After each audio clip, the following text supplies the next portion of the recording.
Part 2. I couldn't let myself pass out despite the searing pain in my stomach wasn't normal. Keon wasn't coming back for me.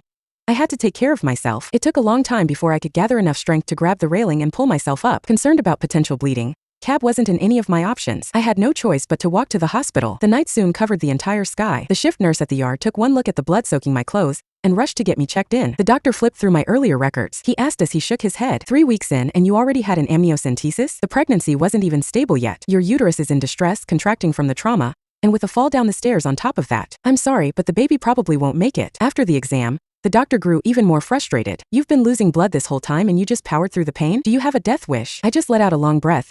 Then, unexpectedly, I laughed. Doctor, just go ahead and terminate the pregnancy. From the moment I learned the truth, I had felt nothing but disgust toward the life growing inside me. Now it was gone. Good. This baby had been nothing but a bad dream.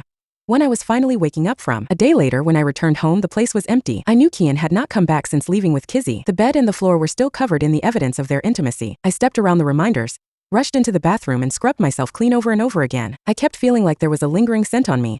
As soon as the world fell silent, it would intensify unbearably. The musk of betrayal, the ghost of what might have been. No matter how hard I washed, it wouldn't go away. I broke down, throwing things all over the floor, then collapsed into the bathtub sobbing. Just as the suffocating feeling took hold, I suddenly thought of my parents. Back then, when I found out I was going to marry Keon, I was overjoyed. I carefully picked out every piece of my dowry, while my parents paid for everything, except for one thing, the file folder at the bottom of the pile, which they handed to me themselves. I remembered the day I left home. Mom gave me that folder and said, Kelsey, even though this marriage has a purpose behind it, your father and I still wish you happiness. If one day you no longer feel happy, remember, your parents will always be there for you. If possible, we hope you never have to open it. I got up and ran to the study, digging out that file folder. Inside was a divorce agreement that my parents had prepared for me. I didn't know what they had done behind the scenes, but somehow they had already gotten Keon to sign it. The asset division was written entirely in my favor, protecting me completely. Without hesitation, I signed my name. The ink had barely dried when my phone rang. It was Keon. His voice was cautious. Are you okay?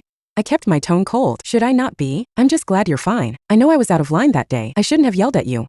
I just got too worked up when I saw Kizzy hurt. Then, I said things I didn't mean. I went back to look for you, but you were already gone. I figured you must have been fine. There was something pathetic in the way he tried to sound apologetic yet still unwilling to back down. It almost made me laugh. Do you need something? I asked flatly. Keon was clearly annoyed by my coldness. He lost patience in an instant. I already apologized. What more do you want? You think you did nothing wrong? I called to tell you that Kizzy forgives you for pushing her that day. She even invited you to the auction with us. They're planning a gift to congratulate you on the pregnancy. Then he scoffed. Seriously, your belly isn't even showing yet. But the attitude sure is. Can't you learn from Kizzy? I stayed silent. Hearing no response, Keon seemed to hesitate. His tone softened slightly. All right, enough of this. Kizzy's leg is hurt, so I'm staying here to take care of her. The driver will pick you up later. The moment I hung up, a message from Kizzy popped up. Kelsey, you better show up. I've prepared a special gift just for you. A group photo shoot. It's going to be the grand finale at the auction. Full HD, crystal clear. Then, one after another, she sent compromising images. My phone buzzed relentlessly, the sound like a warning siren. My hands trembled. The phone slipped from my grasp, taking my fragile courage with it. The divorce papers that had given me hope? Meaningless now. I'd been naive to think ending the pregnancy could erase the past. Keon, Kizzy, and those two men, they'd never release their grip,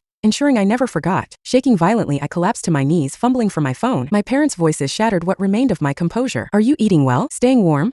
Their concerned questions undid me completely. Through broken sobs, I confessed everything. Mom, Dad, can I come home? Please, I can't stay married to him. The pause that followed was heavy with their shock. Then, firmly, a car will come tonight. We'll handle everything. Just rest now. Meanwhile, at the auction hall, Keon's smirk froze when his assistant delivered my file. Those 5 damning words glared up at him. Divorce agreement. As the auctioneer announced, our final item.